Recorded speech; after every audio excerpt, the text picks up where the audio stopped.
Dr. Mike Simpson, former Special Forces guy, Special Forces medic, and now some really cool kind of a doctor. He spent some time with us talking about his career and Graybeard performance. Give us a couple of minutes and take a listen to this.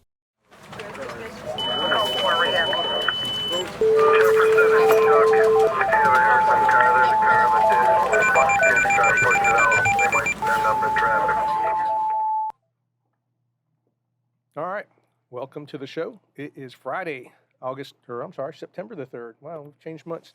September the 3rd, we are recording from the Alert Range in Maxwell, Texas, and this is The Call. The name of our podcast is The Call, to represent what first responders get sent out on a daily basis. We're a grant-funded training program that's based out of Texas State University. And we have been afforded the opportunity to put together a podcast where we get to sit down with really cool people and talk about really cool stuff. And today we're going to be interviewing Dr. Mike Simpson. We'll do some intros here in a second. I'll introduce myself first. My name is Eddie Molina. I am the Southeast Regional Manager for the program, for the Alert program. And I'm going to be sitting here with some of my work partners, and we'll kind of go around the room. Casey, if you want to introduce yourself. Casey Williams, e-learning program manager for Alert. Been here 1 year and 1 week. Woo. Kobe? Very nice. Kobe Breen, I'm the regional manager for the Northeast. Alert altogether, I've been here almost 20 years. I've been here 4 years as the regional manager. Awesome. And Doc? My name's Mike Simpson. I'm a visitor here, so I guess I can claim Great to have you, Doc. 20 minutes being here. Yes. I'm a doctor of emergency medicine here in the great state of Texas. Former Airborne Ranger, former 18 Delta Special Forces Medical Sergeant. I spent the last half of my military career as a physician, assigned to JSOC, retired in 2016, and that's pretty much it. Awesome. Well, can't thank you enough for being here. We call you local just because we're Texas guys, and the whole Central Texas region, we feel like we can reach out. And it's always nice, for whatever reason, we've seen the influx of people from everybody's, the good backgrounds like yourself, an influx of a lot of people that really care about what we're doing have come to the Central Texas area, and it's just strengthened us up. So we like that. So tell me a little bit about where you came from. Tell me about Mike Simpson growing up. Mike Simpson growing up. So I was born in Redondo Beach, California.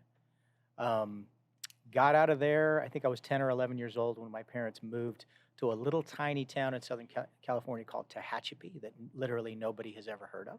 Common spelling. Common spelling, Yeah. yeah, Tehachapi, which means land of acorns and water, I believe, is the literal translation from the Native American. 500 people, 500 students in my high school. My graduating class was 122, of which I graduated 102nd. Played football 4 years, was never great at it, but played 4 years. Kind of majored in keeping my 66 El Camino running and partying on the weekends. That was my main concentration. 2 weeks out of high school graduation, I shipped off to Fort Benning on an infantry ranger contract. Did that for 4 years, and then really I spent all of my formative years in the military. The military really is what shaped me and made me who I am. Spent a lot of time stationed either between North Carolina or here in Texas, ultimately deciding on I wanted Texas to be my home and the place that I would ultimately retire. Wow, what was the deciding factor? Just everything about Texas. Not that I don't love Carolina, but there's just something special about Texas that any Texan can appreciate. It's just, I think the fact that it's a state that was a country and still hasn't lost that identity. Yeah. I never understood growing up as a Californian, and then before I had ever lived here for any period of time, I didn't understand what Texans were so proud of. And then you come here and you're like, wow, there's nothing to dislike about this state. Like, everything about it is amazing. The people are great. It's hot, but hey, that's worth dealing with. The food is amazing. The culture, the background, the rugged individualism, I think, of Texas is I think what sums it up best. And also being a Spanish speaker, I always felt right at home here, and just love this state. There's some other podcasters that talk about how great their state is and how everyone says, hey, don't tell anybody because everybody's moving here. So We'll Yeah. keep that in mind. Yeah, so Yeah, so we don't mind. caveat, we're full. Yeah. Yeah, I tell you what, we don't mind, and I tell you that we've had the good fortune of getting to go out on the road and talk to first responders in so many different states, and they all ask the questions about Texas, and we want you guys to move here. We Yeah. want all of your types to move here because that's what built Texas up. But thinking about repetitive cycles, and you talked about how it's a state that used to be a country. I remember in high school there was a couple of guys that had the T-shirts with the Texas flag on it that said "Secede." And that was a thing from way back then. It's like we always have Yeah. thought that way, Yeah. and each generation has their group of people that think that way, and we hear that all the time now. You think that we could survive as a country? I absolutely think we could. That's I don't even think it's debatable. I think we absolutely could. And people point out every once in a while when the succession talk kind of bubbles up to the surface, people start talking about, okay, number one, it's not legal no matter what they say. Number two, this is all the federal aid that Texas gets. Well, people forget, and I think, as far as I know, this is still a thing. It used to be at the end of every fiscal year, the governor of Texas would send Washington a bill for everything that we did to secure the southern border and everything that we did in support of the Union, and that bill's never been paid. I know Governor Perry always did it. I don't know if Governor Abbott has kept that up or not. And if we're really talking about balance in the books, there's no question. We're making more money than we're requiring to stay afloat. So absolutely, Texas could survive as a nation. I don't think there's any question. Yeah, I love that. I love that idea of just being a part of here. Being a part of Texas, growing up here in Texas, being born here in Texas, and getting to represent it everywhere we go. I've got a friend in Florida who I think he has Texas gear on every day. He says my son has more Texas T-shirts than most people. So, yeah, I see it with him more than anybody else. So, what drove you to? And I guess you can sensationalize it or do whatever, but people talk about a life of service, right? And you chose the Army. You chose to start out in that way, and that's what they are. The armed services is what they are. What made you go that direction? What made you choose to serve? I think the formative years of my youth, so junior high school, is when I really broke away from what I knew in my younger years, being a city kid in Redondo Beach, and really embraced the outdoors, hunting, fishing, camping, everything that goes into it. And all of my friends were kind of a similar mindset. And over time, we all started kind of being drawn towards this idea of a military life and everything that entailed. Quite a few of the guys that I hung around with as a kid ended up going in the military. And one of them, my best friend growing up, was a guy named Brian Edwards, who ultimately did, I think, more years of service than I did, and retired as the Command Sergeant Major of Special Forces Command.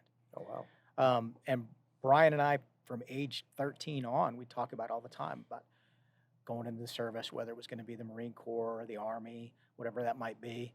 And when I got to the age in high school that recruiters started coming around and they started talking about Special Forces and Rangers and how challenging it was, and it's really difficult, and less than 10% of people make it. I'm like, I really want to be challenged like that. I want to be able to do something that I can look back and say, not everybody can do this, and I was able to do it. And I craved that type of challenge. And so I signed up. I wanted a Special Forces contract out of high school. I couldn't get it.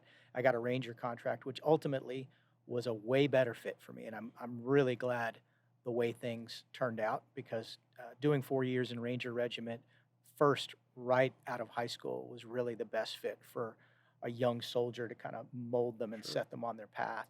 And did 4 years, and I did what everybody in that time. This was during the Reagan administration. I graduated high school in 1984, and pretty much the thought process of everybody that I knew going into the military at that time was, this is going to be a fun 4 years. It's going to be something different, something you look back on for your whole life and say, yeah, I did that. But it's not going to be a lifetime thing.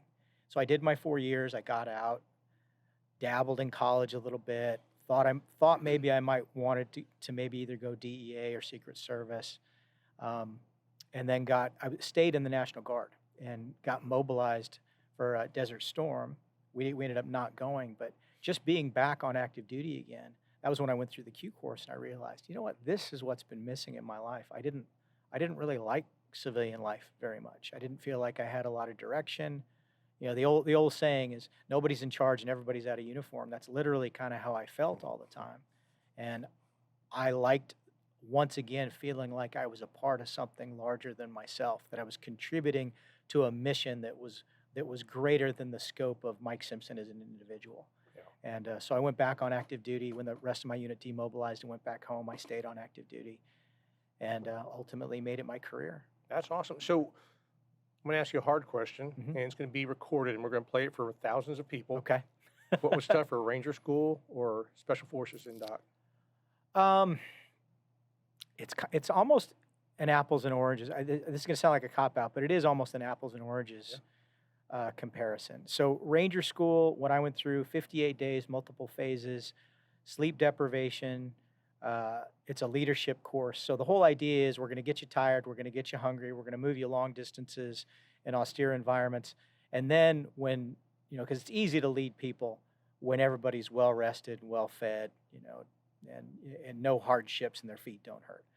But when people start to get worn down, that's when your weaknesses and strength as a leader really shine through. So that's the vehicle by which Ranger School evaluates you as a leader. And that was trying. I mean, that was 58 days of just beating me down repeatedly. I reached extremely low points emotionally. I've never laughed as hard as when I was in Ranger School, just over something completely stupid. Your body takes 6 to 8 months to recover after Ranger School just because of the malnutrition and lack of sleep for those long periods of time. So that's what Ranger School was like. So it was this prolonged agony, whereas Special Forces Assessment and Selection was really the hard part of it is only 2 weeks. It's 3 weeks total, but the challenging part is only 2 weeks. And that's more of all right, I'm going to get up each day, and it's really going to suck for 12 hours. Then they're generally going to leave me alone. Now, I'm not going to get a lot of sleep because sleep deprivation is a part of that too, but that was a little bit more physically beating you down through miles, through carrying heavy loads over prolonged distances. Where in Ranger School, you have long periods of time where you're doing planning, rucksack's not on your back. Sure. You're still tired, you're still hungry, but you do get a chance to relax a little bit. Whereas SFAS, it's you get up every morning and you're beating your body down. And that's I said to a friend of mine, this was like 2 days after I finished SFAS and I got selected. I said, when I graduated Ranger School and I stood on that parade field and they pinned my tab on, I felt like I was King Kong. I felt like I could have taken on the world. Right now, I just feel like I don't want anybody to touch my feet. I'm just in a lot of pain all over, and I just want to, if you gave me the opportunity to check into a hospital right now and just recuperate for a week, I would gladly do that. I've got a lot of friends that have gone through the Ranger School and through the selection process, and it's funny, it's like everybody tells different stories about how trying it is and how much pain there is involved. And obviously during those times, certain things will stand out. You're going to be able to go back. You can take yourself right back to that place, and there's always certain memories that will come back to you. Who was the funniest guy that you had in those selection processes? Who popped you out of those modes? There was a guy in my hut and on my team that we called him Sailor, or we called him Popeye, and he came in on some kind of weird program that they were doing, letting prior service basically go directly into the SF pipeline, kind of like the 18 X-ray program that they do with guys right out of high school, but this was strictly for prior service guys. And he had been a crew chief on Jolly Green Giants in the Navy. So I think it was Jolly Greens. I might be wrong on that. Maybe it was Sea Kings or whatever their version of it is. But that he just always had a joke. And you would have thought, we had a lot of infantry guys, former scouts, guys from Ranger Regiment on our field team. And you would have thought these would have been the guys like, been there, done that. I know how to navigate. I can handle the weight. I can handle the physical stress. No worries. They would have been the ones bringing everybody up. But it was always this guy, Popeye. He was always the one coming in with a joke. Nothing ever seemed to faze him. And I just remember he would be the one who would bring up after every single event, finished. When most people are thinking, we just finished one event and I've got however many more in front of me. He would always say, that's another one down. That's another thing we don't ever have to do again. Yeah. You know, and it's like, wow, that perspective just really, I don't have to do that again. Like, I've got other stuff I got to do still, Oh, yeah. but I don't have to do that again. The pain's not Yeah. over, but it's always cool. I always have fun going back to those times and thinking about those guys that snapped me out for whatever reason. Mhm. The comedic guys were always the ones that brought Yep. you back to where you were supposed to be at. And I Yep. always had a lot of fun with that. So you chose to serve. You chose the Army. You chose a warrior's lifestyle, Mhm. and you hammer out the word warrior quite a bit. And you also chose medicine. What drove you to medicine? I made it into medicine kind of on accident. So I was initially an 18 Charlie Special Forces Engineer Sergeant, so demo guy, when I got to a team. And I enjoyed that. There were things about it that I didn't like. Like, I didn't think we got enough real explosives. You know, we'd be going out to do a field problem, and here's your blocks of wood to pretend like you got explosives, because the area of training we're going to be in, we can't use real explosives. I'm like, man, I'm carrying blocks of wood. I'm putting mines in that aren't real. They're inert mines. You know, I'm not getting to play with enough real explosives to suit my taste. I'm not getting to build enough to suit my taste. Man, the medic's always got real sick people. Like, the medic does his real job every single day. That, and the fact that it's widely known through SF, and any SF guy of any MOS will admit this, that the medics, hands down, everybody knows that the medic course is the hardest course. Some commo guys publicly might argue that, but in private they'll admit, okay, yeah, the medic course is a little bit harder than the commo course. Medic course is extremely challenging, highest attrition rate. And the idea of that kind of mental challenge really appealed to me. Again, it was the same type of thing as when I wanted to go into Ranger Battalion or go SF out of high school. I wanted that challenge. And the medic on my team kept feeding into that. He's like, yeah, you're so inquisitive about this. You got the mindset for it. He goes, I think you do real well. You should totally go. And what ultimately drove me to do it was I was having some personal issues, and I wanted to get away from Fort Bragg for a while. All right. I didn't feel being at Fort Bragg mentally was not the right place for me to be. And I was looking at different options, and the B team medic at the time said to me, he said, you know, I've heard you talk about going to the medic course. Medic course at Fort Sam. I'll get you away from the flagpole for a while. You can kind of recalibrate, see what Texas is like, see what San Antonio is like. Why don't you give it a shot? And there's no better time than right now, because I was thinking about doing it many years later down the road. I said, all right, I'll do it. So he did all my paperwork for me. I got a class date. And right away, like I said, I enjoyed the mental challenge. You know, because you have your first written test on the second day of the 18 Delta course. You show up on day one, and they hand you a handout with medical terminology. And they say, you will be tested on this tomorrow. And a lot of people blow that off. They don't think it's serious, or they think that test's going to be a lot easier than it is, and it's not. And studied my butt off to do well on that test, and I did, and hit the ground running. And I said, you know, this is the place for me. I'm enjoying this mental challenge. And then as we got into the hands-on stuff, and we started doing trauma labs and trauma lanes where we were getting graded, and I've told this story once or twice before. They had us in a holding area, and they're doing the simulated casualties over on the other side of the building, putting the moulage on them and everything else. And then you had an individual assistant who would run over and grab you and take you to your casualty. And so he comes running around the corner. He makes like, medic, makes eye contact with me. Follow me. So I run, and I'm running across this simulated battlefield past all these other casualties to my casualty. And I knelt down, and I took my aid bag off, and I put my aid bag down next to him. And I said, hey, buddy, you're going to be okay. I'm a medic, and I'm here to help you. And I paused for a second, because that was the first time I'd ever said that.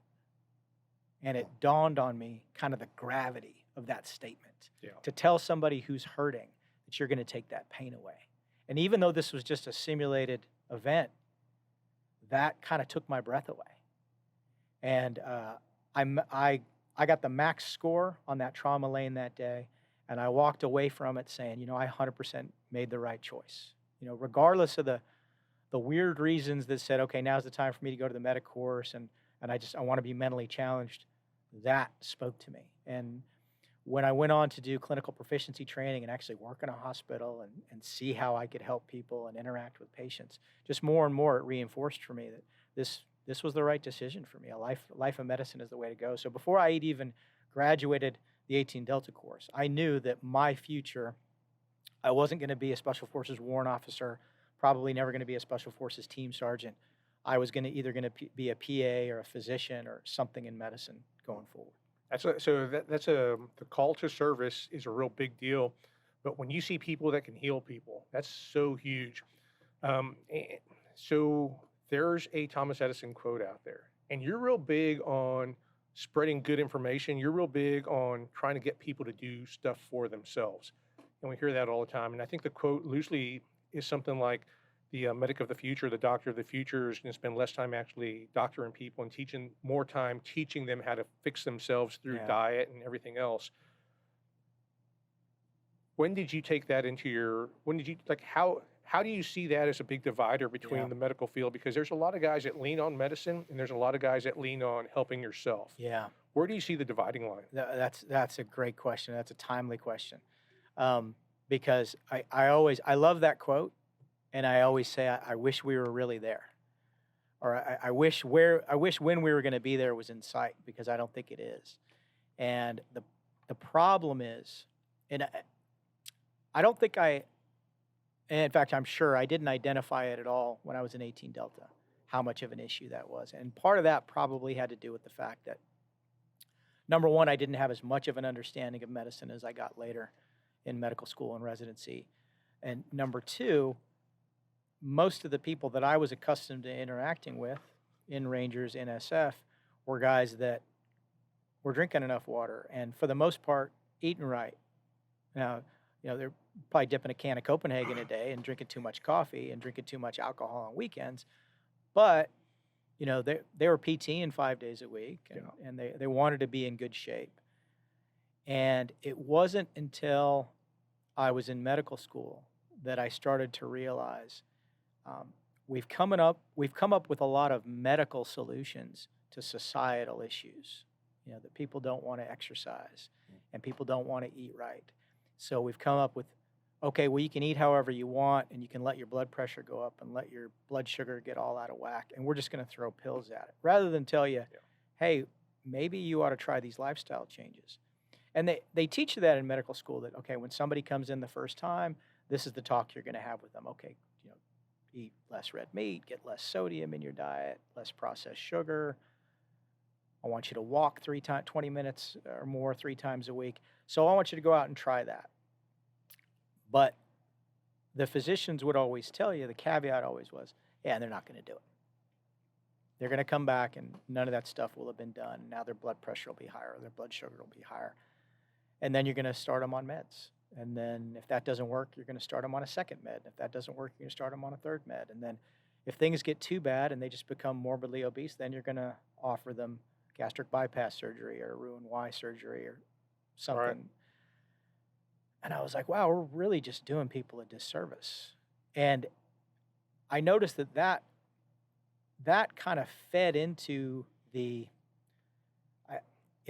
I'm going to call it a myth, even though I understand where it comes from, that, oh, well, medicine is a business, so they don't really want to cure you. They want you to keep coming back, so they want you to be sick. And that's not the case. It's what the case really is that physicians, providers have become enablers and a little bit afraid to have those hard conversations with patients. To have those conversations of, look, you're going to get worse and worse and worse, and you're going to be on medications. And medications, there's also the misconception that, a great example is, I'll have a patient come in and I'll say, do you have any medical problems? Nope, no medical problems. Why are you on 3 blood pressure medications? Well, that's not a problem. I'm on medication for it. It's like, no, you still have that problem.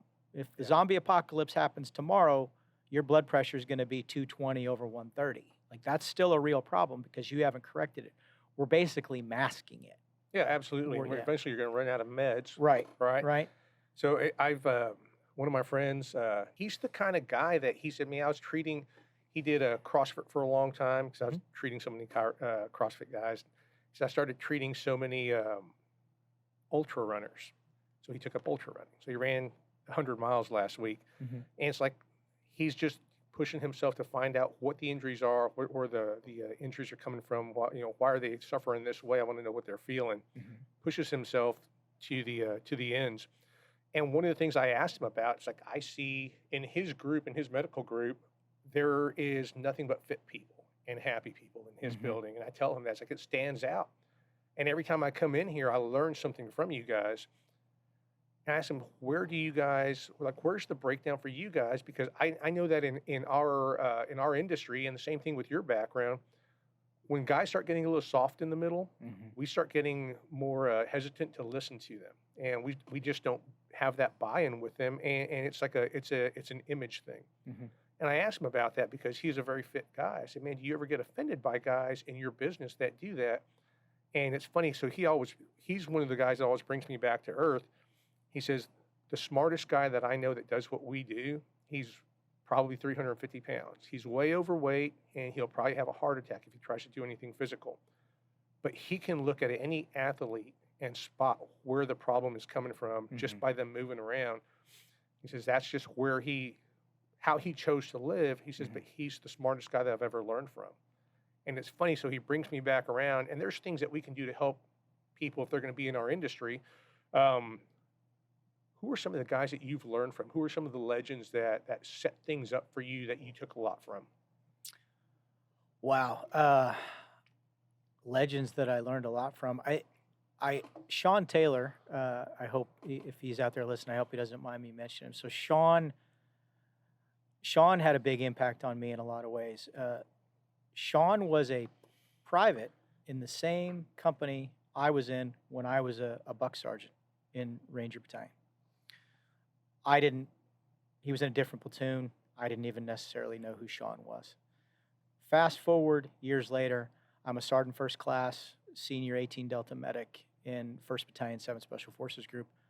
New battalion surgeon signs in.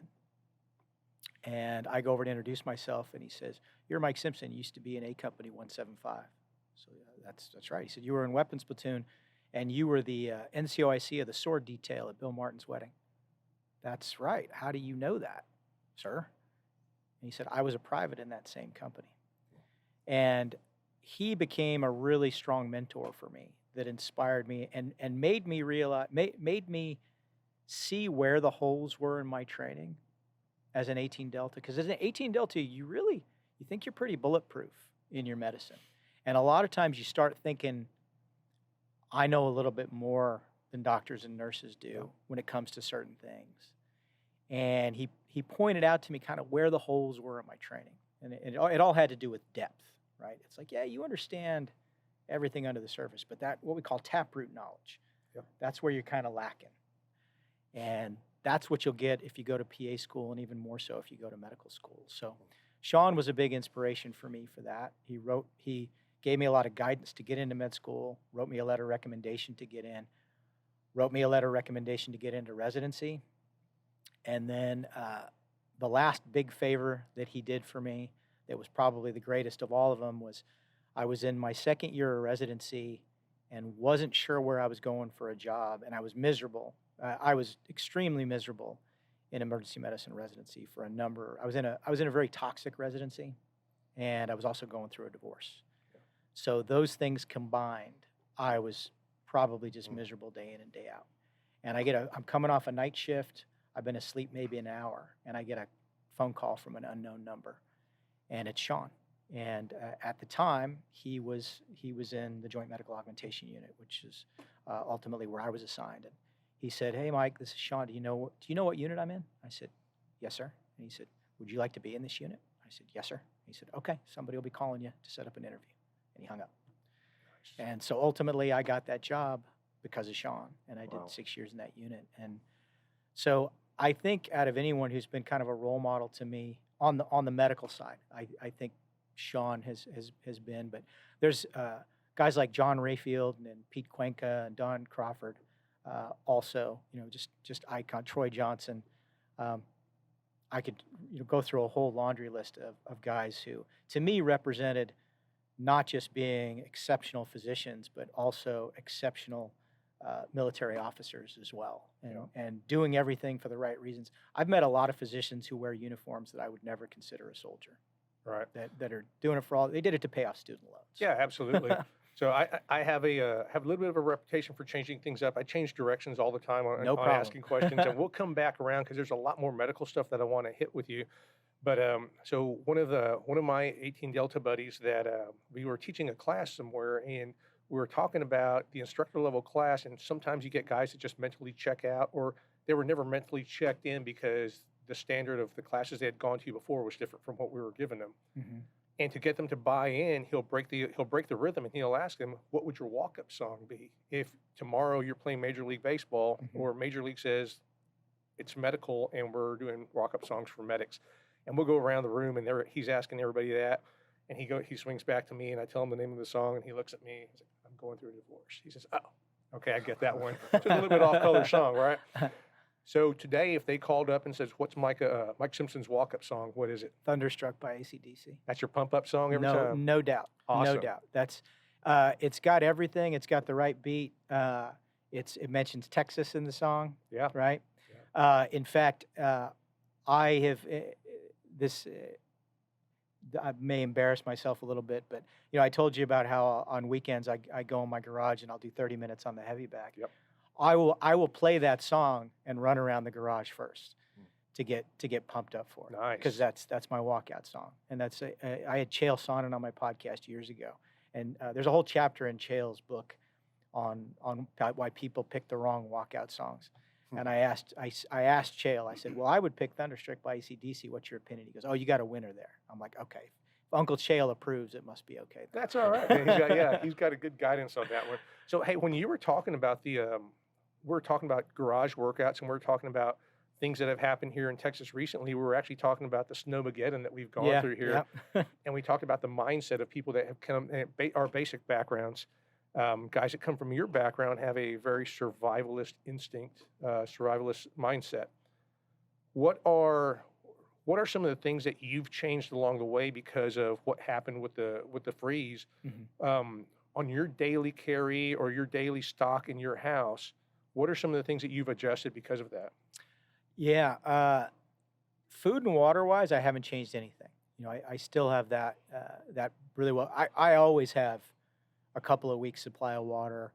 We have a lot in the freezer that we can go to, and like we were talking about before going live, I know that my refrigerator seals well enough that as long as I'm not in and out of it constantly with the door open, all that stuff's going to stay frozen. I also have some MREs, and I have some freeze-dried stuff. I have the Mountain Home freeze-dried meals if we need to get to there, and canned goods as well. I've got a grill out back that if I got to stand out there in the snow and cook with charcoal briquettes, I can do that. So that's assuming that the electricity's gone and the gas is gone, and now I'm down to charcoal. I can still do that. So none of that stuff has changed. I keep first aid kits in all my vehicles. I drive a four-wheel drive, so if we got to drive out to get somewhere, I can do that. I keep it's not in my vehicle right now because I was hauling some stuff to the dump earlier today, but I don't carry a bug-out bag. I keep a get-home bag in my Jeep that will get me through 2 days of walking, everything that's in there. And there's a change of clothes in there. There's sleep stuff in there. There's food. There's water purification. Everything that I need to, like I say, to get through 48 hours of walking home. And that started when I was working at Fort Hood because I did the math and I figured if something happened and somehow there was no way that I could drive from Fort Hood or nearby Fort Hood back home, that if to not go at too blistering a pace, it would be over 2 days or maybe 2 nights if I needed to walk without being seen. Sure. Society's just totally breaking down. So I figured that was the amount of stuff that I needed. The only thing that I'm looking at now that I have not done yet, but we've narrowed it down to a couple of options, is a generator for the home. We did, and to my wife's credit, she took this upon herself. She got for both of our vehicles, she got those portable batteries that you keep in there that you can jump start and you can fill your tires up. and everything else. And you can even, when the power's out, there's ports so you can charge phones and everything else on it. So that's a really handy thing to have. And I forget who makes it, but we have one in each of our vehicles now. And those are just, because you can imagine being somewhere, and in this day and age, a lot of people don't even carry jumper cables. Right. Or you might be someplace where you don't want to really talk to people, right? Yep. You're going to need to jump it yourself. Yep. And this, I was amazed at these things. I mean, it looks like an old little Betamax video cassette player. It's pretty small, and it'll jumpstart a car, and you can air your tires up with it and not have any issues. So I'd like to point out that you did go with Betamax. I like the way you date yourself. Right? Yeah. A search engine when this comes out is going to be blowing up with that. There's going to be some kids. There'll be kids in 18 Delta School right now wondering what the hell they meant by that. Well, they're going to Google Betamax, and then the first hit is going to be how the porn industry killed Betamax. Pretty much, that's going to be exactly what. So you talked about the difference between a bug-out bag and a get-home bag, and then there's slight differences in the concept of the two of them. Mm-hmm. But you're in your 50s? 55, yeah. Okay, so you're in your 50s now, and you've gained a lot of knowledge along the way, and you talk about that in your book, and we're going to talk about your book here in a little while. But the amount of knowledge that you've gained along the way, and the amount of knowledge that we gain as people because of our tribe. And so with the amount of knowledge that you've gained over the years, how has the size of your get-home bag changed? I think size-wise it's the same. The loadout's different. I can tell you that the size of my rucksack changed over the course of my career as I realized that ounces equal pounds and pounds equal pain. And there's certain things you just don't need, and you can chuck them out. And plus I spent my whole career on recce teams, so doing reconnaissance, you're always traveling light anyway. I was in 7th Group, so a jungle environment, so not an Arctic environment. So as long as I had a hammock, a machete, a change of socks, I was pretty much good. And water purification and some chow, I was pretty much good. And that carried over into my time in the unit, that I was always looking to scale down what I was carrying.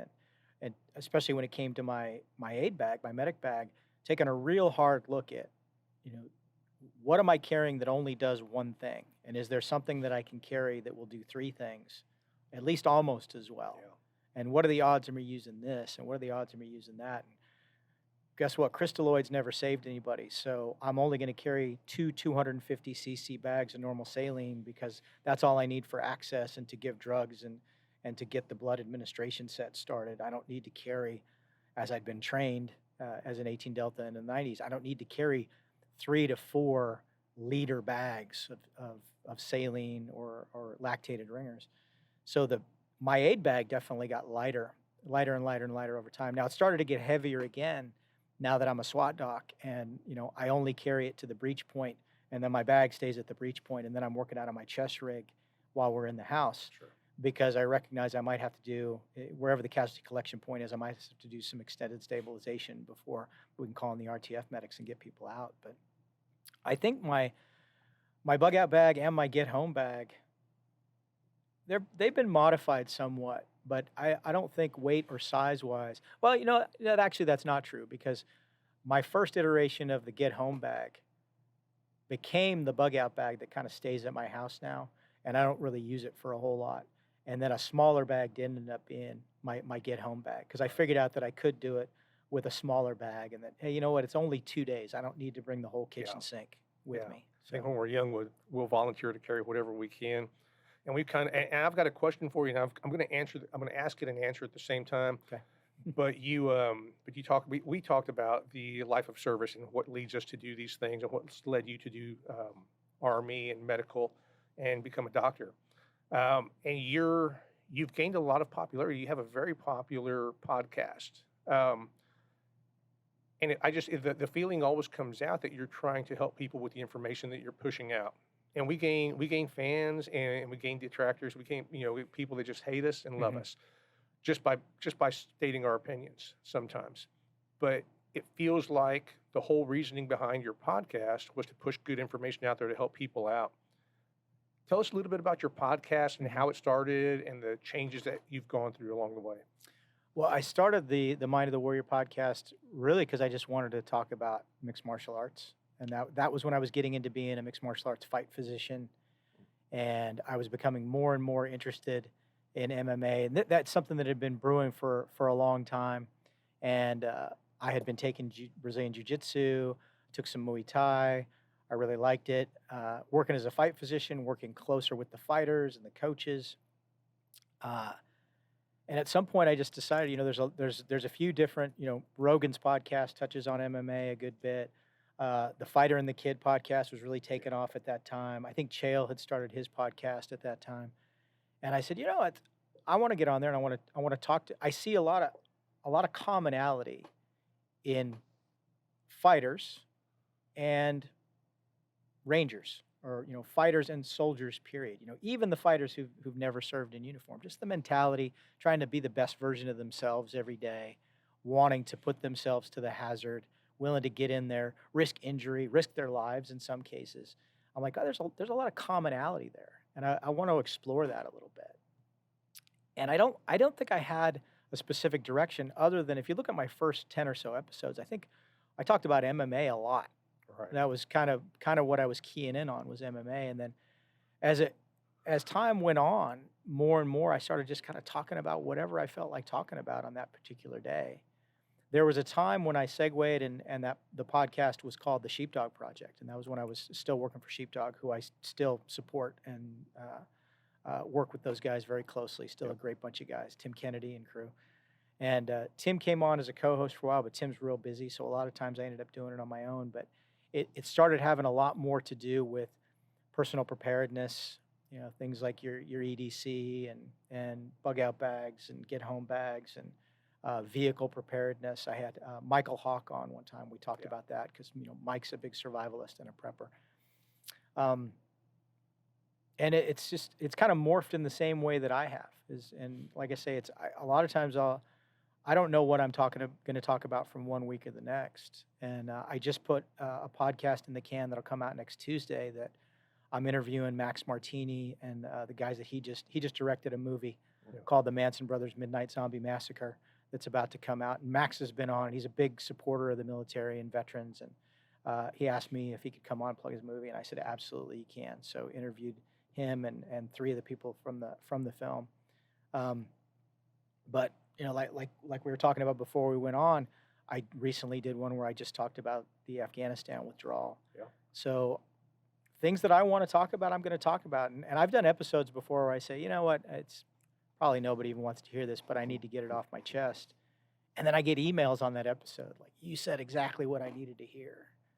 And I'm like, wow. So people are listening, and this does make a difference. Yeah, what a perfect segue, because that's one of the things I wanted to ask you about. We've had a lot of cool stories that have come our way because of classes that we've taught on the road, and we've all received the emails. We've received calls from people. Man, I went back to work next week after your all's class, and what you all taught us stood out, and some of that stuff saved my life. And you made it possible for me to save somebody's life. Mm-hmm. And getting those stories all the time, that's what stands out for us, I guess, in the life of service and giving back to the community. So part of what you've talked about along the way was always the people that you've surrounded yourself with in your tribe. Yeah. And I know that that's the end of the book that you've written when you talk about your tribe, but I want to talk about your book a little bit because it's kind of just the natural flow with the amount of stuff that you've done throughout your life. Mm-hmm. You've had a great podcast, and it's been in place, and you've met a lot of really cool people along the way. So you have all these lessons that are out there. And so now you've put this book together. The book is called Honed, right? Yep. Or is it pronounced owned? No, it's honed. So it's a argument that I was having with a girl about Hermes or Hermes. But anyways, Honed. So tell us about the book, how you put it together, and how did you come up with the title? So originally, I made it about halfway through writing a completely different book that will come out at some point. And it sat on the shelf for a while. And then I was at a Sheepdog event, and I ran into a guy named Tucker Max, who Tucker owns a company called Scribe that's a self-publishing company. He's also written quite a few books, quite a few bestsellers. There's a book called I Hope They Serve Beer in Hell, I think is the name of it, that I think is the book that he's probably most well known for. And I met Tucker Max, and I got to talking to him, and I happened to mention that, and I was introduced to him by Tim Kennedy, and I always say that if I was ever going to hire a public relations person to be my public relations person, it would be Tim, because Tim's a really good friend. He's done a lot for me, and he always just says the nicest things about me when he introduces me to people, and it makes me a little bit embarrassed. But just the fact that I respect Tim so much, and Tim says such nice things about me, I'm always really appreciative. And of course, he presented my resume in typical Tim Kennedy fashion to Tucker Max, and so Tucker and I got to talking, and he said, well, why don't we talk sometime about your interest in writing a book? And we did, and in the first call that we had a video call, and I was describing to him the book that I'd been working on, and I could tell he was just, he's already shaking his head. He's like, that sounds like a good book, but that's not the book you want to write right now. He goes, tell me about what other things you got going on. And I talked about the podcast, and I talked about my life and lifestyle brand, which is Graybeard Performance, which is supplements and lifestyle for guys over 40. And he said, you mentioned some stuff about emails that you get and questions that you get for the podcast and episodes that you've done. And I've listened to your podcast because I wanted to know a little bit more about you. And he said, wouldn't you want to do something that had to do with that? And I said, well, actually, that book is kind of already written itself, because I've even thought to myself, it wasn't until he said it and the light bulb went on, but I had thought to myself before, you know what, I'm answering the same questions multiple times. People email me, hey, doc, what should I do about this injury? Hey, doc, what kind of workout program? How much water should I be getting? What kind of diet should I be on? What kind of supplements should I be taking? And I was answering all these questions again and again and again. And I had even said out loud before, you know what, I wish I should just put all this together in a book. And when they ask me, I just send them a link to the book, and they can read it. But for some reason, there'd been some block there that was keeping me from going on with that. And then he said it, and I'm like, gosh, I've verbalized it before. That is the book that I need to write. And I went to work on it. And this was that was when COVID was really hitting pretty hard. So I had plenty of time to work on it. And finished it and submitted it and went through editing, and we got it published. And so far, it's been very, very well received. And I realized that a lot of the questions that I had to answer on my own, that I thought that the question was unique to me. But as people started emailing me and hitting me up on social media, I'm like, wow, these questions are not, my story is unique, but these questions are not unique. Yeah.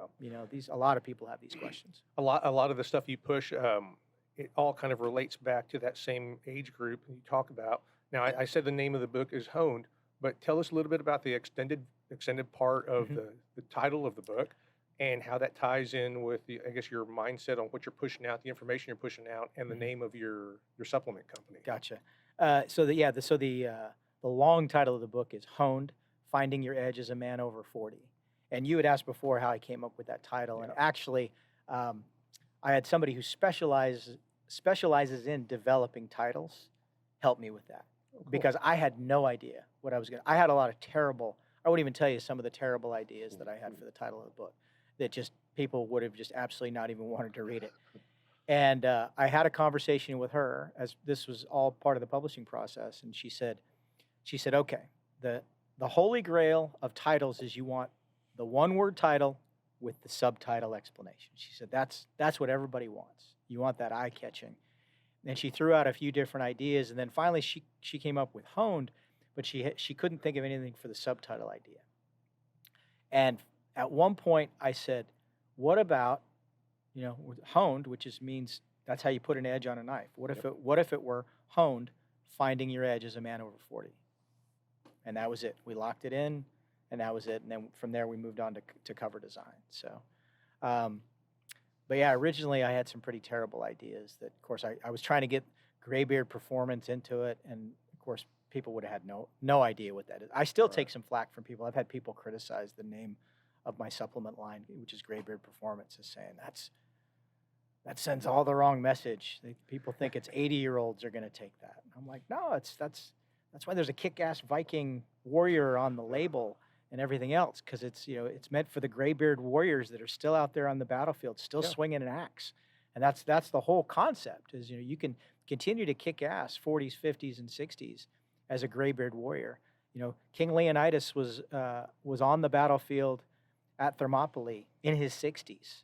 So maybe you can't throw your javelin as far. Maybe that Hoplon shield's a little bit heavier than it used to be, but you can be there. Yeah, absolutely, and that's part of it.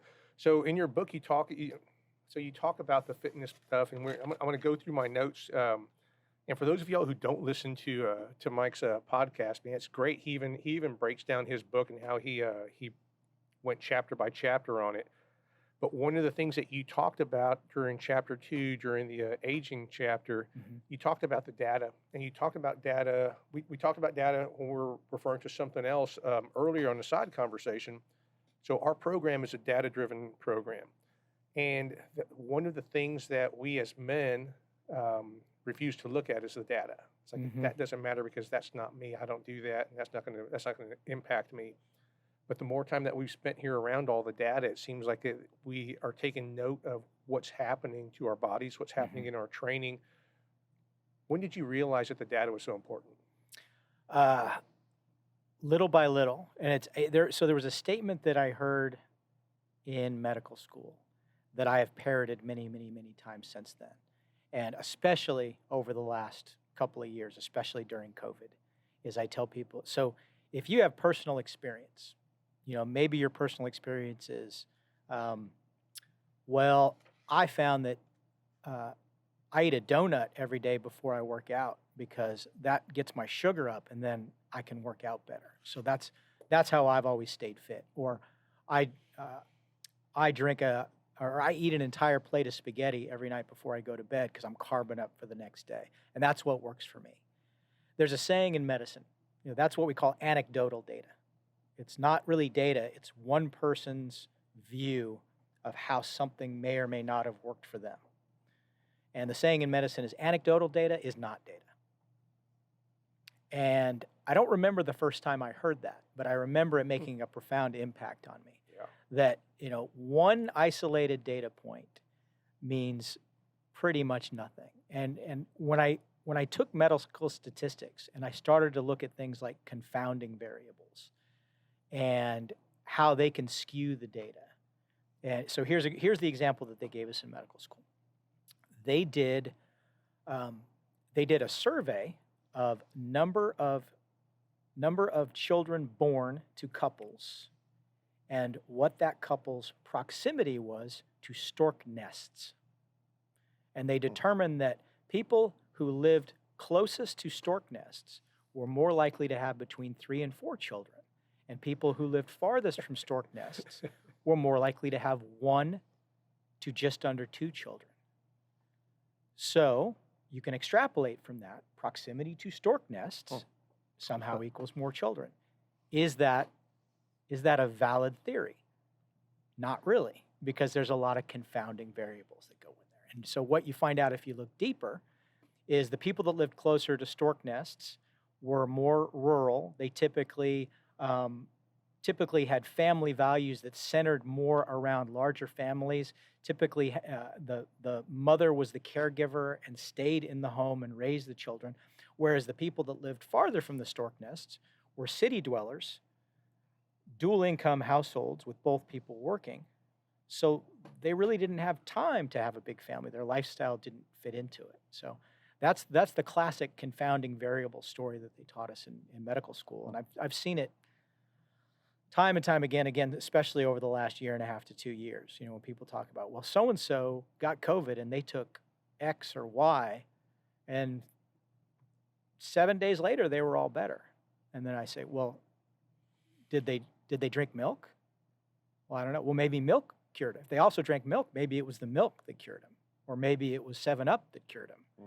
Like, you can't look at one thing and say, because this one person got better, or because 10 people, you have to have a control group. And we're getting into a whole other thing here. But when it comes to men's health, especially, but health overall. I think it's important to look at the data and what the trends are. What are the trends show us as far as diet related to heart disease, diet related to diabetes, risk factors for things like prostate cancer, and your likelihood of getting prostate cancer over the course of your life. It's basically the bad news for almost every man out there is if you live long enough, you will get prostate cancer. Prostate cancer is something that's essentially just waiting to happen, and you're going to get it if you live. By the time you're 80 years old, you have an 80% chance of getting prostate cancer, and that's a real number. You can look it up. So it's important to look at the data and to understand the data and to recognize what things you can do, taking also your familial and your individual risk factors into account to kind of head that off at the pass. So sitting to your right, Kobe Breen, he's been one of our medical guys along the way. From the beginning of the program. Kobe's done law enforcement, he's done medical stuff, he's done medical contracting overseas. He's done a lot of really cool stuff, and we've seen the changes just in what we're doing in the program along the way.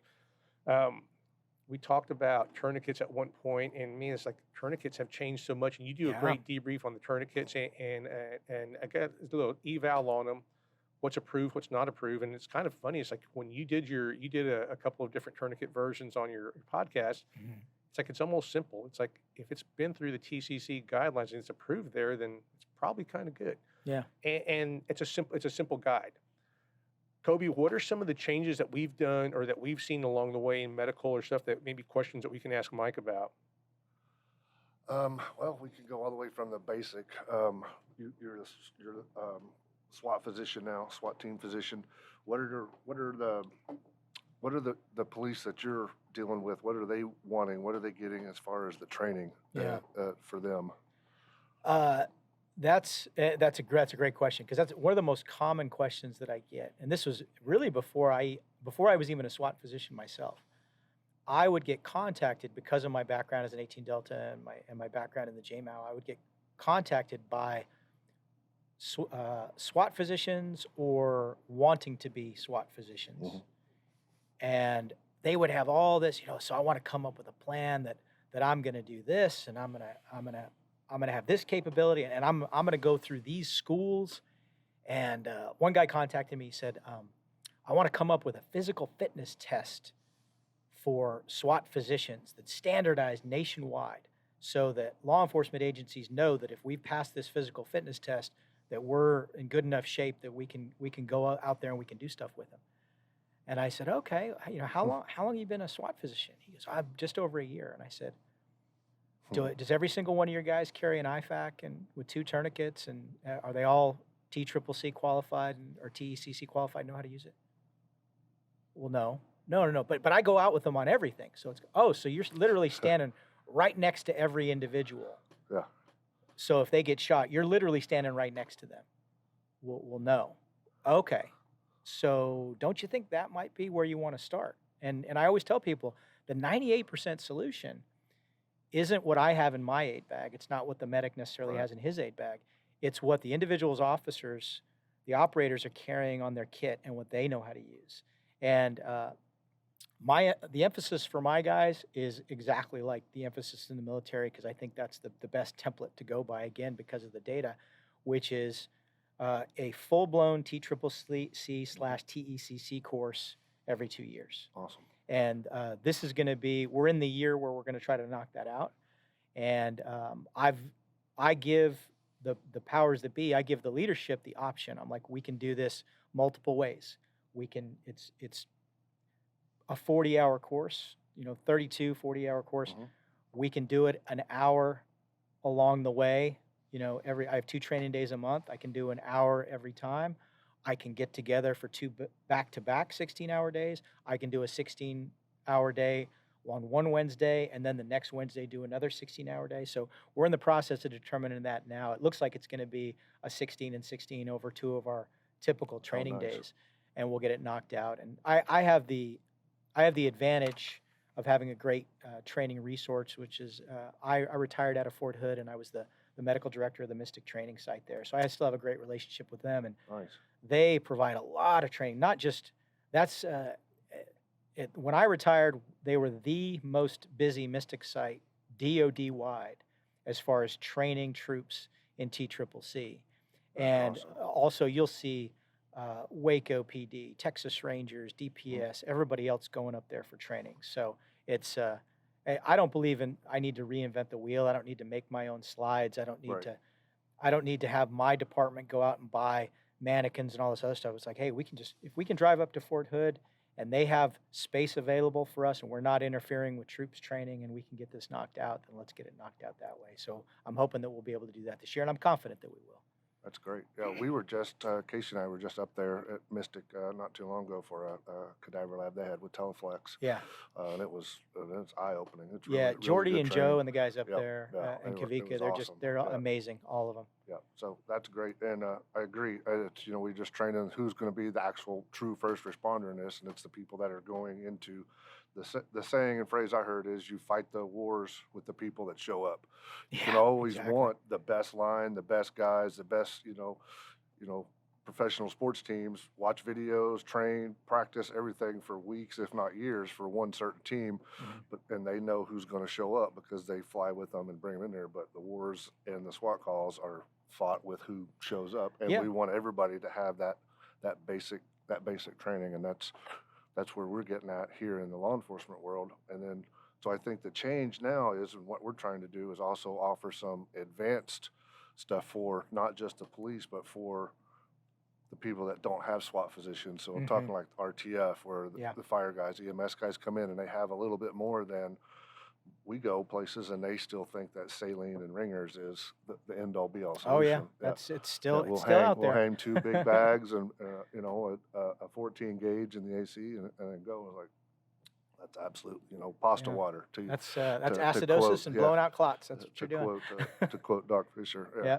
Yeah, that's and I love that quote about you're going to fight with who's there.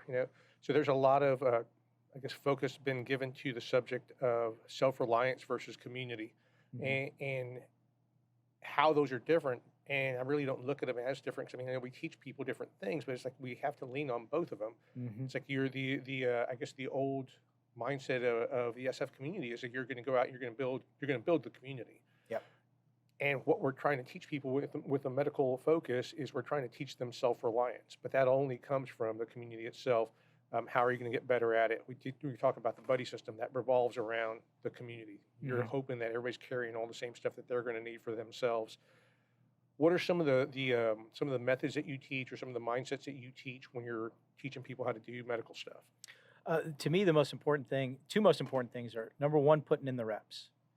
So if I'm teaching somebody a course, my minimum, and I literally kind of pulled this out of thin air. I don't have any data for it. My minimum is during the course of the 2 days that I'm teaching you, you will put on a tourniquet under simulated stress, and that's the second part, is the simulated stress, between 30 and 50 times. Because if you just do it once, walk through, and do it again on your own, and then do it a third time to demonstrate, there's no possible way that you've adequately learned that skill. You need to be putting reps in. Bruce Lee said, "Fear not the man that knows 10,000 kicks. Fear the man who's practiced one kick 10,000 times." And I see the tourniquet as the kick you need to practice 10,000 times. And that's why I tell people you need to be. I always tell people you need to own 3 tourniquets. One in your IFAC, one, and because your IFAC maybe isn't reachable, or as much as it drives me crazy, I recognize it might even be in your vehicle. One tourniquet that is you can reach with both hands. So that's the one that'll keep you alive long enough to get to the IFAC. And then a third that's just for training, because you're pre-stressing the nylon and you don't ever want to use that to save somebody's life. Right. So putting in the reps is number one, and then simulated stress and real casualty play. So not just, okay, step by step by step. It's, bang, you're getting shot at. I'm yelling in your face. I'm turning the lights out. I'm making you do this in the dark. I'm making you do that laying down in the back seat of a car while I'm shaking the car. I'm putting as much simulated stress on you as I possibly can to do this, because that's going to tell me that you can do this when half of your brain is occupied with the threat or the situation, and less than a quarter of your brain is actually what you're using to actually get that tourniquet on. So reps and simulated stress. And I tell people all the time that units that were successful in the early days of GWAT when it came to caring for casualties were the units that had done realistic casualty play from the point of injury all the way through definitive care in their training. And the units that didn't do that, the units that did, okay, you're the casualty, there's take out the casualty envelope that we gave you in the briefing, and you take it out. It says, I have an eviscerated abdomen and I have something else. Okay, so you're going to lay there. So medic, and the medic wouldn't even open his aid bag. He'd like wave his hands and, oh, I'm going to do this, I'm going to do this, and then I'm going to start 2 large bore IVs and blah, blah, blah. Okay, all right, that's done. You can get back up again. And that was their casualty play. Yeah. And that's not the way to do it. You know, whether you're using mannequins or cadavers or live tissue, it needs to be as real as possible from the point of injury. And it's only then that you start to realize where the wheels are going to come off, right? You might have this great plan for point of injury, but if you're just waving a magic wand and saying, and now the medevac has picked him up, sure, you don't realize, oh, we got to actually set up a medevac LZ. Oh, we actually have to have it marked properly. Oh, we have to actually call in the 9 line. Oh, the configuration in the aircraft doesn't accept the litter that we're using here on the ground. Yeah. That's where you figure out all these weird problems that you didn't know we had. And that's when we do full mission profile stuff with SWAT. We do it. I make them evacuate it all the way through. We have RTF medics there with a box to support it, and we do the whole 9 yards. And the only thing I haven't been able to do yet, but I will do this in the next year, is I want to take it all the way to taking them to a receiving facility. I want them at the receiving facility to see what it's like when 3 guys in full kit with an injured hostile in cuffs, but who still needs to be treated, come through that door, what that looks like, what that report's going to be like, what they can expect from that. You never want the first time somebody sees that to be when it's for real. Right. Yeah, that's one of the things that we focused on is constantly updating our classes that we've taught out on the road. And when we teach anything that involves medical, I mean, pretty much anything at all, that's one of the things that we've changed along the ways. And people will ask us, hey, we've got these really cool new things. We'll bring them out. Bring them out. Let's use them. This is your class. Let's use your stuff on your guys. Let's figure out how it's going to work out. I was teaching a class in upstate New York, and the guy said, man, we have these really cool wheels, and it's like a rickshaw system that they load a gurney onto. Like, bring them out. Have you all ever put them together? I said, we've never put them together. Cool, so bring them out. I said, we can't fit one of these damn things through the door. They're too wide. It's like, yeah, so that's your answer on whether it's good or not. I mean, I'm sure y'all got grant money to spend on that stuff, but you have to use what you're going to work with. And we also talk about the tourniquets and just any medical intervention that we're using, how it changes when you move people. It's like, hey, when you get certain place and you sit down again, let's reassess those tourniquets, and they're actually going to move. They're going to adjust. You may feel like you have a perfect seal on there. And we talk about going back and actually checking everything that we've put on a patient. So things have changed along the way. What are some of the best changes that you've seen in actual medical equipment? Tourniquets being the biggest, and the evolution of the tourniquets, and the fact that, I mean, we went from literally in 1999, 2000, I was going to Home Depot and buying wooden dowels and cutting, because just making them. When we used to train, right? How do we train? It's like, okay, now you're going to go find a stick. If you can find a stick, it's dead. Yeah. So it's going to crack as soon, you know, the sticks that are sturdy enough to help you out, you can't find. So you need to already have that stick. So I had sticks, I had dowels cut to length, and I had cravats in all of my guys' kit.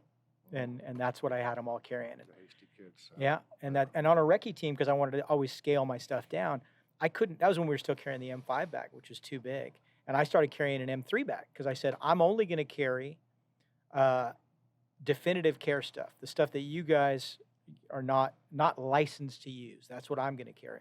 But you're going to be carrying the bandages. You're going to be carrying your own IVs. We're still doing crystalloid then at that point. Your own tourniquet, and all this other stuff. And you guys are going to have to carry that. So with the advent of pre-made tourniquets, I think that was just a huge step forward. We figured out a lot of the aid bag configuration is better. I mean, think about how long the M5 bag was around. That was a Vietnam era bag made out of cotton that we were still carrying in the year 2000, 2001. And guys would go out. I owned the Blackhawk Stomp. That's way too big. That's a range coverage bag, right? That's a drop zone coverage bag. That is not a put on top of my rucksack. Yeah. It's a suitcase. It really is. It's huge. So I remember the first time I saw an M9 bag, I was like, finally, like I could wear that and sit in a vehicle. Finally somebody thought of that. The M9, the NAR 4 bag, the Mojo bags out there by Combat Medical, and I'm big on modular stuff. So when the modular bags started coming out, like the Mojo multi-mission bag is a great example. You have an M9 size bag that zips off, and then a larger bag to carry other stuff in. And I'm like, this is exactly, because I was doing the rucksack with my rucksack with my vent and my blood warmer and my blood and all that stuff in it. And then with my aid bag kind of lashed to it. So I could get on an aircraft with all of that and then leave the rucksack and take the M9 bag going forward. But now that those are integrated into one thing that you can just go anywhere in the world with that, I think that's a lot better. So the gear has gotten, there's always been the high speed, lots of Velcro and lots of Fastex stuff out there. But I think through the data points we've gained over the last 20 years, we've kind of nailed down what's going to work and what's not going to work. And you've seen over the course of GWAT, of course, we went through a lot of iterations, right? So everybody showed up on day one with these ridiculous drop holsters that as soon as you took off at a dead run, it flipped around to the front of your thigh, right? And then we went from there to the, we're all going to wear them on the front of our body armor. Yeah. And then the first time you were in a scuffle with a bomb maker in his living room and he grabbed that, you realize that maybe that wasn't the best idea, right? So over time, we've transitioned where our pistol goes. We've transitioned. Our rifle slings have changed. The last 20 years is really, I think we've seen, from 84 to 2001, advancements in gear were almost nil. And over the last 20 years, they've been immense in everything. And the fact that blood warmers and containers to keep blood cool until you needed to be warm, to carry that with you, just incredible stuff. Tremendous amounts. Great thinkers. And it's a lot of innovation. I was medical director of Persis Medical for years, and of course now we're part of Safeguard Medical, and I'm the global clinical advisor for them, and just an amazing company. And when I go to our facility and I look at all of the things that I can point to and say that wouldn't even have been a consideration 25 years ago. Right. I remember, so Rick Asherman, the inventor of the Asherman chest seal, was one of my instructors in the 18 Delta course. Wow. Rick's a great guy, Navy SEAL medic. I believe he used the money that he made off the Asherman chest seal to retire to Alaska, where he hunts Kodiak bears with a pistol or something crazy like that. Something weird. Yeah, because that's the type of guy that he was. Another good place for a chest seal. Yeah, right. But I mean, just at the time, just the idea that, oh, you mean we're not going to use tape and package dressings? The Asherman came off a glove where you cut the finger off. Yeah, of the glove. We used to cut the finger to make it into a flutter valve. And then that's now there's, I don't even know how many different chest seals. So it's funny. So talking about chest seals and talking about weird things that you've used, I've heard stories from different guys along the way. What's the weirdest thing that you've used as a medical adjunct, whether a chest seal or as a tourniquet or whatever it is? Weirdest thing that I've ever used. So now it's become common now to use like bottles for junctional injuries. That's become pretty common. But the first time you see that, you're like, what? And then you're like, well, an Nalgene bottle. Yeah, if it's crazy and it works, then it's not crazy. Yeah, right. Something hard that won't crack under the pressure of that tourniquet. Yeah. Yeah, I think that was the first thing that I looked at it and I was like, that really shouldn't work, but it's working. So. So on a previous episode, we asked. So Dr. Jeff Kane is our medical director, and he has a great background, just like you. And I was asking him about who's the best medics, who are the best Army, Navy, and we talked, of course, about the PJs. You did a great job of answering. And you guys have a great reputation. The 18 Delta School is just crazy awesome. Who are the medics or what? So we know along the way we heard about the PJs, right? And the Navy Corpsmen had great reputations, and then you guys built the 18 Delta School. What do you think about the changes in the schooling and how everybody has their own school now? Now the Navy built, the SEALs have their own medic school. What do you think about the separation of that? Do you feel like maybe everybody should be going to the same school? Yeah, that's kind of hard. It's hard to pin that down. Yep. It's there's always been, when I went through, we had people that were in the 18 Delta pipeline. We had Ranger medics, we had recon medics, and we had SEAL medics all going through together. And you would go, there was, short course guys and long course guys. Some guys, went only through Fort Sam and then went home, and other guys went on and did, full med lab. And that was back when it was split in two different locations. I was in the second to last Fort Sam Houston class. So that also meant the second to last old med lab class up on Smoke Bomb Hill across from Kentucky Fried Chicken. And then they built the SOMP-C. It was already built at that time, but then the classes moved over there, and that's when things started to change a little bit. And, for a time, the PJs came on board. There was the PJs leaving. There was a lot of politics involved in that I was privy to because I played hockey with a lot of the guys who were instructors over there. But there was even talk at that time because the course went through so many changes. And it was funny because when I went through, the SEALs were of the opinion, well, this needs to just be a trauma course. And all this learning how to do our own labs and learning this tropical medicine stuff, we don't really need that. Like we're direct action. This is what we do. We need to be doing, the trauma is what this course is known for. Solely that, yeah, not prolonged field care type stuff, right? And that was 1995. By the late 90s, early 2000s, the Navy were the ones actually pushing the SOMP-C to get a lot of that stuff back because it had gone away somewhat. And they were finding through missions that they were doing that they needed it. And so there's always ebb and flow to that. And for the people that don't know I guess the setup of the different training places, y'all used to do the medical training here at Fort Sam in San Antonio. And across town at Lackland Air Force Base, there was a big PJ training center. And it was just geographically worked out to have you all in the same place. And the PJs still train here, and the PJs are getting a lot of training as well. So, all right, I want to ask you a crazy medical question, and we'll see what your immediate answer is. This is a rapid-fire kind of question. Okay.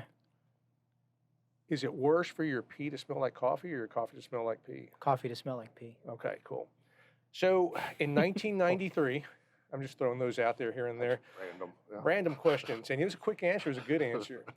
In 1993. I think he's been asked that before. Well, because like my pee smells like coffee all the time. Yeah. But if my coffee smelled like pee, I wouldn't drink it. Yeah, raw creamer or something. You're an educated man. So in 1993, there was a movie called Malice. Alec Baldwin played a surgeon. And I vaguely remember that movie. Yeah, there's a legal scene, and he's talking about the God complex. They ask him about the God complex, and he says, "In that room, I am God." Do you see that as a prevalent thing in the medical community, or is that just a standard that we see where there's maybe training scars that allow people to get to that place? Because I think it's present in any industry. And guys get a lot of responsibility, and they get a lot of skills, and they gain a lot of confidence. Do you think that's more a product of the job or the lack of training supervision? Wow, so great question. I don't know what feeds into that, but I do agree that it's not. I mean, it's not limited to medicine. I know defensive tactics instructors who are like that, who think their way is the only way. I know we see that all the time in BJJ. Yeah. Oh yeah. I know shooting instructors that are like that. My way is the only way. And anything that I'm not teaching, you shouldn't be doing. And in medicine, both in those teaching and in those practicing. It's hard to say what that stems from. I don't know if that's an individual's own search to just, their own confirmation bias to, if I'm doing it, that it must be right. I've seen a God complex in physicians. I don't like it. I don't tolerate being around those types of individuals. I can tell you, I absolutely do not have a God complex. I am completely aware of my fallibility. There's a saying in medicine, I want to say this properly, is good practice comes from wisdom, and wisdom comes from bad practice, right? So you make mistakes, and you gain wisdom.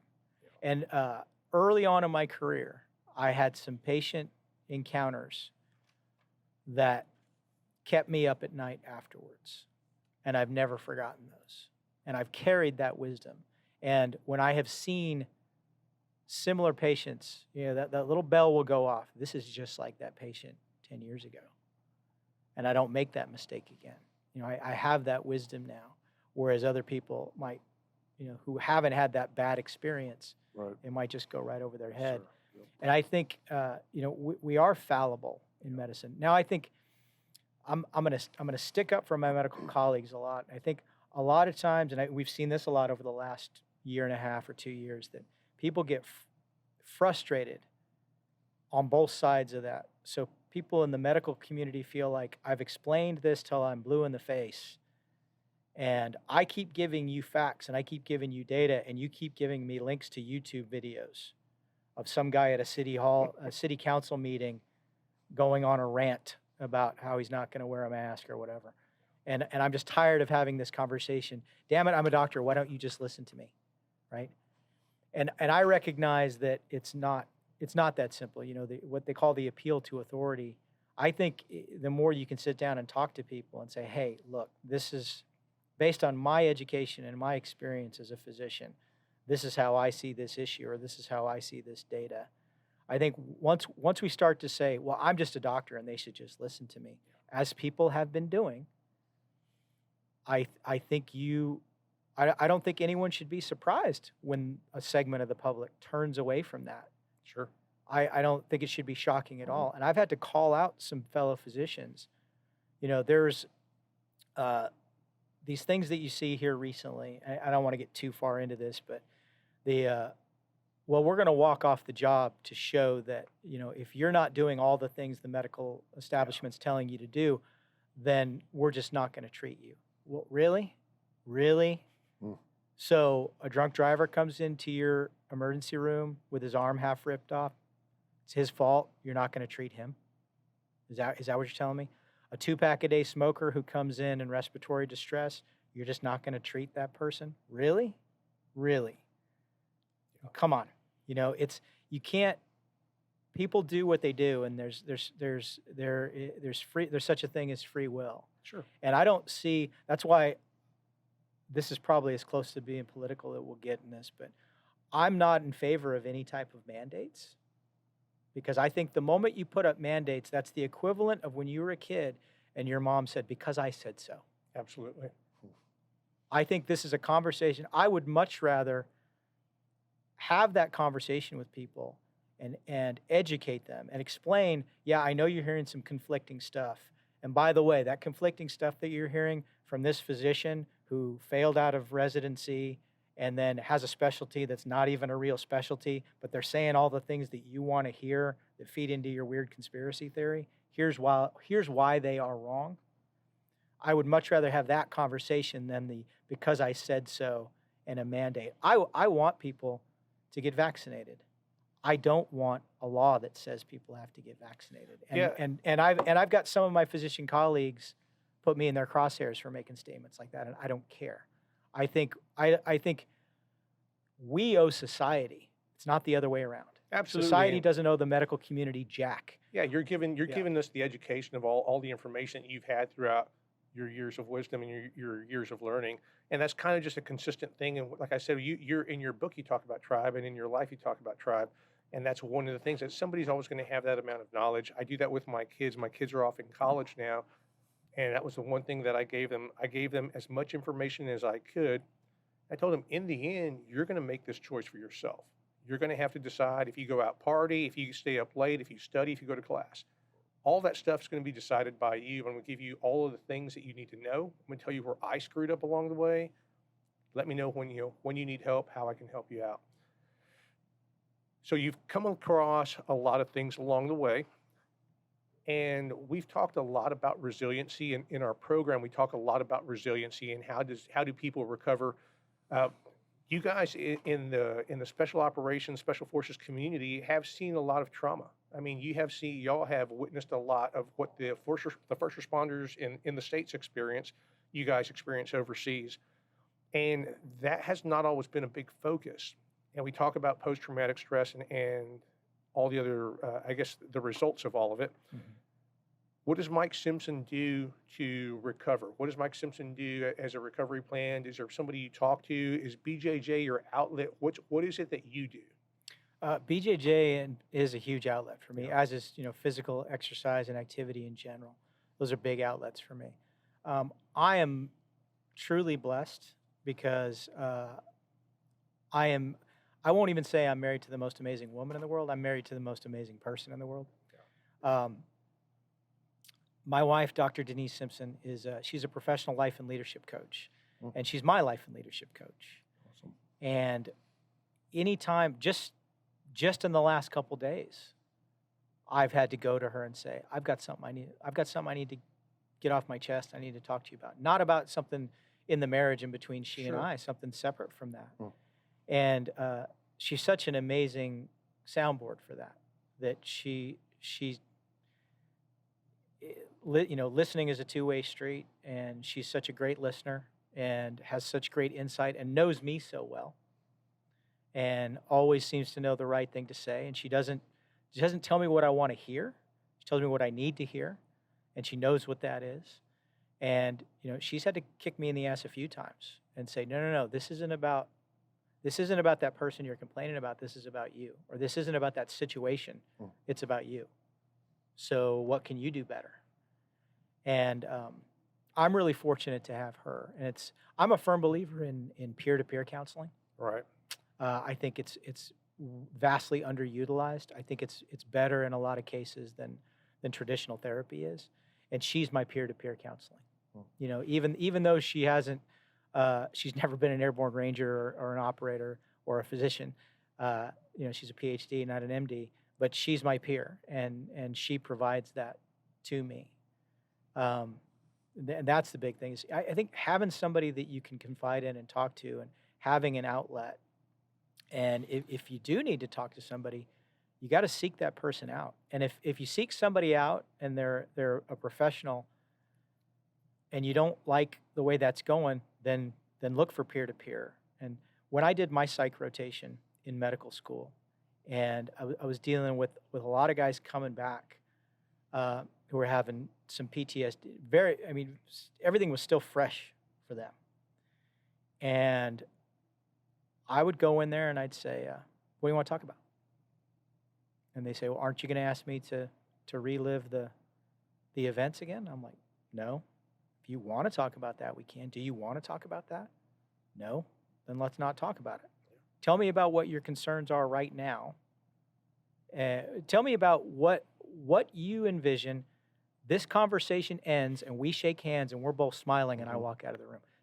Tell me what that looks like. And the funny thing was they usually would tell me about the event because they said, I feel like I can tell you things without being judged. And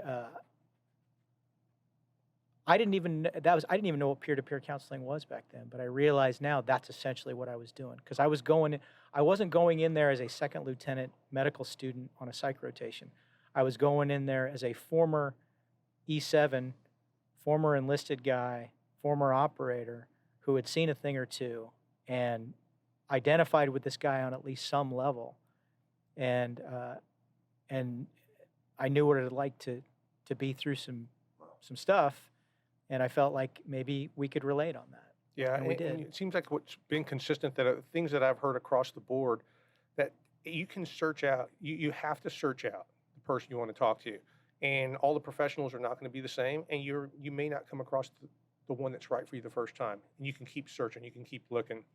But one of the things that a real good friend of mine has taught me recently is that it feels good to actually say things out loud. And I've noticed that about myself, all the stuff, because I fought the whole mental health, paying attention to that stuff throughout my life. That's just not something we talked about. Right.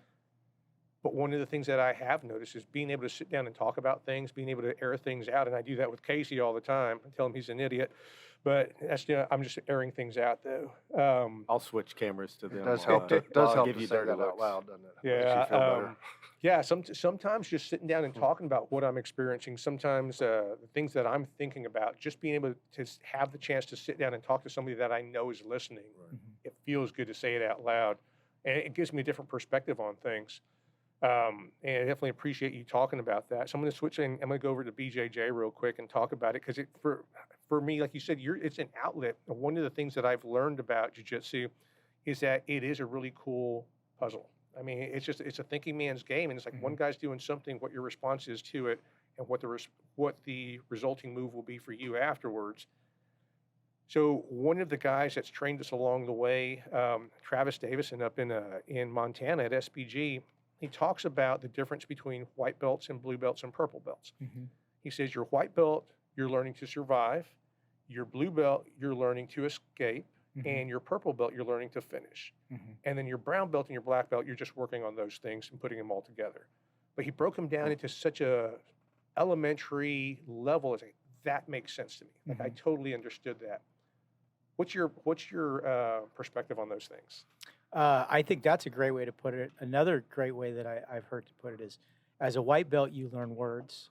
As a blue belt, you learn sentences. As a purple belt, you learn paragraphs. And when you become a brown belt, you're on the journey to start writing your own book. And that's the book you write as you become a black belt. I think the big mistake but the way that's broken down, I think, is 100% dead on. And I was able to figure out, and I think because I was a little bit older, are we getting close on time? Because I was a little bit older, I was able to figure out early on that, really what I don't need to be watching videos on all these cool submissions. I need to be watching videos on escapes and sweeps. Yeah. And that was my big concentration as a white belt. I started doing that as a white belt even before I was a blue belt. And I'm like, I want to get out of these bad positions. And because I developed that, I'm comfortable in terrible positions. I'm comfortable in bottom side control. I'm comfortable in mount. I'm comfortable in north-south on the bottom, because I know that you're not going to submit me here, and I'm going to wait. And there's one of three mistakes that you're going to make, that everybody makes, and then I'm going to have you in half guard, or I'm going to sweep you completely, and then I'm going to have you in guard, and then I'm going to sweep you. And I'm still, I like to call myself the world's worst purple belt. And I don't finish a lot of people as a purple belt, but I consider it to be if I maintain top position for more time than you did in a round and you didn't submit me, I consider that to be a victory, because I know if that were a street fight, yeah, maybe I didn't get you in a cross collar choke or an Americana or a Kimura, but in a street fight, I was holding you down until my friends got there, or I was putting some elbows in your face and doing some damage. So I'm comfortable with that. And I love the techniques and the tactics, the way they allow them. They allow for size to not matter. I know one of my training partners, Paige, she's 160 pounds maybe, and I roll around 195, 200 when I walk into the gym, and she will scissor sweep me and she'll throw me around. And in those instances, probably because she's more skilled than me, but in those instances, the size and the strength doesn't really matter. But then when we're practicing north-south, we're rolling, and I don't know if you know Kirk Parsley. He's humongous. He's an ex-SEAL. He's a doctor, but he weighs about 250. And he just laughs. He just holds me in place, and he giggles and giggles. It's like, size does matter. Size and strength do matter. Do you see that as a big obstacle in your gym and when y'all are rolling and training? Somewhat, yeah. It's, Henner Gracie, I think, is the one who described what he calls the Boyd belts. Have you ever heard that? Yes. Yeah. So I have to be cognizant of what we call the Boyd belts, right? So for every 10 years that somebody's younger than you, you promote them a belt. And for every 10 or 20 pounds that they have on you, you promote them a belt, right? So if I'm rolling against a white belt, but he outweighs me by 10 pounds and I'm 20 years older than him, we're essentially even, right? Because he's going to be quicker than I am. He's going to be able to put more pressure on me. And it's, you have to leave your ego behind, and it's hard. And one of the hardest things that I've had to deal with, and it wasn't until I made purple belt, all of a sudden I got this mindset that like I was afraid to roll with white belts because I didn't want to get embarrassed by a white belt. And I've had to kind of beat that out of my own brain. That's interesting. That I need to be okay with that. And I have been, as a purple belt, I have been submitted by white belts, right? And some people might gasp, oh my gosh, you should have your belt taken away. It is what it is. And I'm a little bit better every day because of that, because I'm willing to do that. Have you ever heard the plus minus equal theory when it comes to jiu-jitsu? Yes. Yeah. So the plus minus equal theory, for those that don't know, is they say you should spend an equal amount of time rolling with plus people, so people are better than you, minus people, so people that you are better than, and equal people. So those people that you're basically going to roll to a stalemate for 5 minutes. And that's how you're going to get better. So if you're only rolling with plus people and equal people, which is what I was having a tendency to do for a while, and that's why my submission game isn't where most purple belts is, because I would roll with a brown belt, and if he couldn't submit me, I was feeling pretty good about myself. I would roll with another purple belt and maintain top position, but not submit him and feel pretty good. And really, I should have been rolling with those newer white belts who were going to put that arm out there or leave their neck exposed, so I could work on finishing more. But I recognize that that's where my game is lacking. So between now and on my road to brown belt, that's what I really need to be working on. That's cool.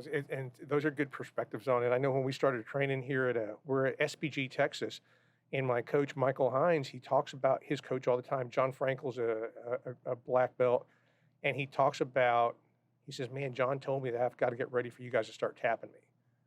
And he says, the best part about being a good jiu-jitsu instructor is that your students should tap you. It's like eventually it's going to happen. And that's a good reflection on you. That's good perspective overall. I mean, I think if we're doing a really good job on the instruction side, that's what we're creating. Yeah. And hopefully it's a product of us. So we've been going for a little over an hour, actually about a little over an hour and a half now. One of the things that I want to remind people about is, of course, you've got your website, you've got your supplements company, Graybeard Performance. So, but your book, where's it at? Where can they find it? It's on Amazon.com. It's on Amazon. It's on Goodreads. Any place that you buy books online. It's on BarnesandNoble.com. So it's on any of those. Amazon is where most of my sales have been. I like for people to get it on Amazon because I like for them to leave me a good review as well, because that keeps me up there. I made it to number one on I think 8 of the bestseller lists. Awesome. I actually passed Hickson's book. Wow. And I passed Mark Ripeto's book, Starting Strength, in a couple of categories. So I was pretty pleased with that. And it did really well. It's funny because the first day, I wasn't really. I looked at the sales on the first day because I get a report on it, and I was like, wow, I thought it was going to do a little bit better than that. And I emailed my marketing guy and I said, well, I guess maybe it'll get better. I hope you're not too disappointed in this. And he said, Mike, you sold in the first day half of what most books sell in their lifetime. You're doing great.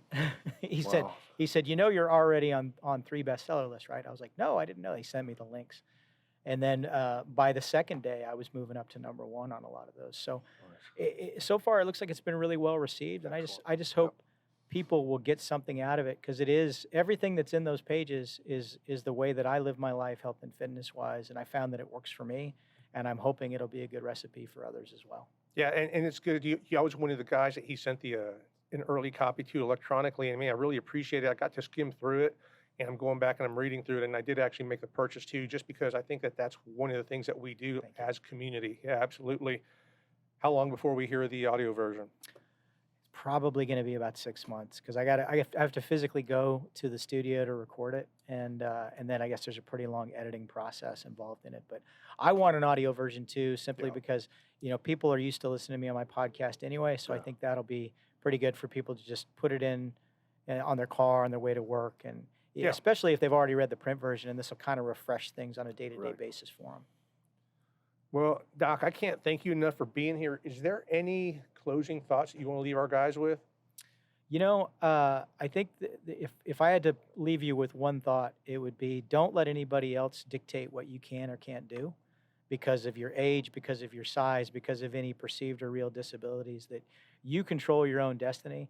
Other than the laws of physics and wanting to keep out of jail, those are things that you have to pay attention to. But if somebody tells you, you're too old to do this, or you're not strong enough or fit enough to do that, you don't need to listen to that. You set your own stand. People told me, hey, you're a second string linebacker and you're 5'6" and you weigh 153 pounds. There's no way you're going to be an airborne ranger in a Green Beret. And I didn't listen to them, and I did all those things. And people told me, you graduated 102 out of 122 in high school. There's no way you're going to get an undergraduate degree and go on to medical school. And I did that too. So, you make your own rules. Be self-reliant and find your path. Doc, thanks for being here. Casey? Kobe, you got any thoughts? No, that was great. Yeah, I was towards the bottom of my graduating classes as well as 300 people, and I was probably 6 from the bottom, and I think those 6 quit before the graduation ever came. So I was probably the last one, and I went from being a troublesome to within 1 year being the tutor and having a 4.0 grad once I got in college. Yeah. And, just found my passion being law enforcement and medicine and everything. So again, thank you for coming, Doc, and great words, and just keep up. Thanks, keep it man. up. Yep. Thanks for having me on, guys. I appreciate it. Yes, sir. Thank you. Hey, visit us at alert.org. That's ALERRT.org for questions, comments, concerns about the podcast. Email us at thecall@alert.org. And for those of you that are in your mid-40s that have retired once and your beard is not gray, it's okay. And we're out. Fade to black.